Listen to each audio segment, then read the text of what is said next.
Do you struggle with designing eye-catching posters with realistic lighting, interesting composition, and lore that fans dream about? Because yeah, me too. In this video, I'd like to join every other YouTuber and create a Star Wars poster for the new Outlaw game. Having said that, I'd like to make a more dynamic piece where the characters aren't stacked one behind the other on top of each other.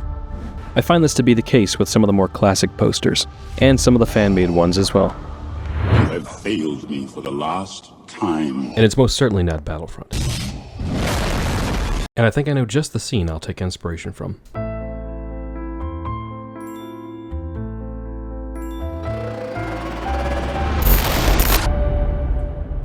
Let's start by dropping in some background assets. We'll use this piece for the water. Let's separate the trees as we only want to use the water here. And I think we'll reposition and adjust the water image that we're using. And if it's not obvious, this is the portion of the trailer I took inspiration from. And let's mask away any of the water that we don't want just to make it blend a bit better. Next, we'll do a color balance. Make sure we clip it and really try and blend the two pictures together. And we'll do the same masking and blending technique here. And we'll just hide that layer here and we'll work on the sky for a bit.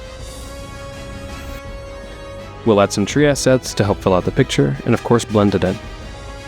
I like the idea of there being a conflict, so let's add one of these big boys in here. And our character for scale. And we'll remove this axolotl teddy bear thing and replace it at some point maybe. Hey, real quick, is this thing supposed to be cute? I'm just gonna say it, it looks kinda creepy.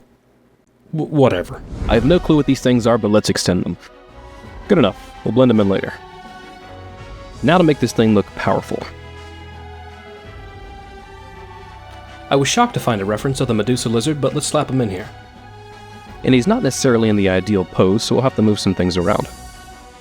Here, I'll just use the lasso tool to rip his legs in half, and I'll delete his back butt, and then go to Puppet Warp and readjust his spine in the position that I like best. Pause. Let's add some more power to this speeder bike. And like everything else, we'll make sure the proportions and scale are right, for what is essentially a fictional bike. What did he say? Let's plant this ATST into the surroundings by lowering it into the water. I went back and forth on the scale of this thing, and yeah, who knows how tall it is? I mean, come on. What the heck? And finally onto the laser beams, and I want this to be known that this is my reference for what an ATST's laser looks like. Yeah, so, take it from me, I'm basically an expert. And let's create some guidelines so we can see where these lasers are going. And I'll just keep it super simple for myself and just follow the guidelines. Until we get something that looks like this. And I think the next thing we'll work on is the water here. And like most of the other assets, we'll mask it and keep the stuff that we'd like. Making sure the size of the splash makes sense to the scene. And of course there's two beams, so of course there needs to be more than one splash. So we'll find another splash asset, mask it away, adjust the colors, and make sure it all blends. And let's just match the existing water and make sure everything ties in.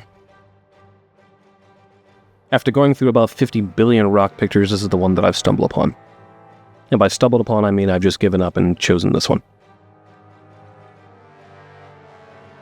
Next, we're just going to use a fill layer, use the color picker to choose a red from the laser beam here. And we're just going to apply a filter and use this for the water. Now I found a few pictures of some wakes or waves that I'm going to apply to the speeder bike.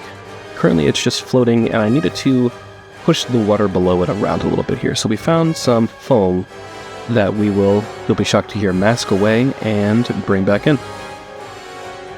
It might come as a surprise to you, but after adding one wake, I'll be adding another one. Another one. Another one. Nope, just the additional 3. And I'm not sure how many layers I have built up, but the amount that I'm using now makes it seem a bit more full, and helps create a good energy in the piece. And what I'm going to do now is clip a fill layer and put it on top of the ATST and push it into the background. This will help create a bit of volumetric fog.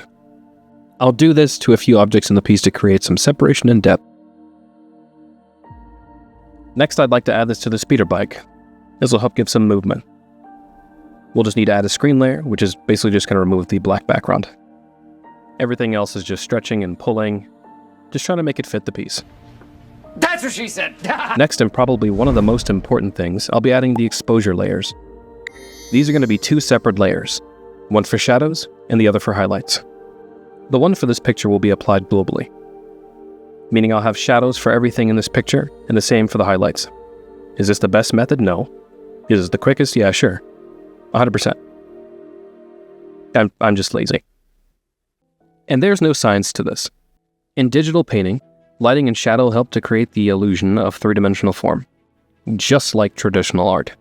But in digital art, this can be kind of tricky if the assets aren't all lit from the same direction.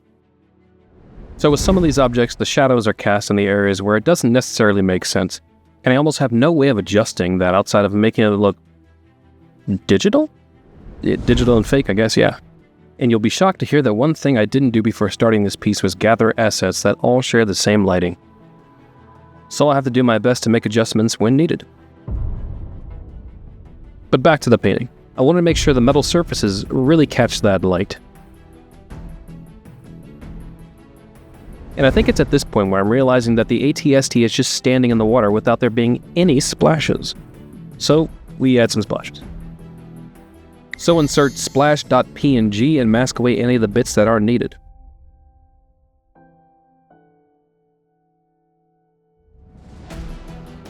And I need one of the legs to look like it just stepped into the water, so I need the water to rise and splash around it. The other leg, I need just a bit of movement around it. Next, I want to add a fill layer and create some glow from the lasers. The metal bits on the ATST will need a tickle of red to show that this thing is actually reflective.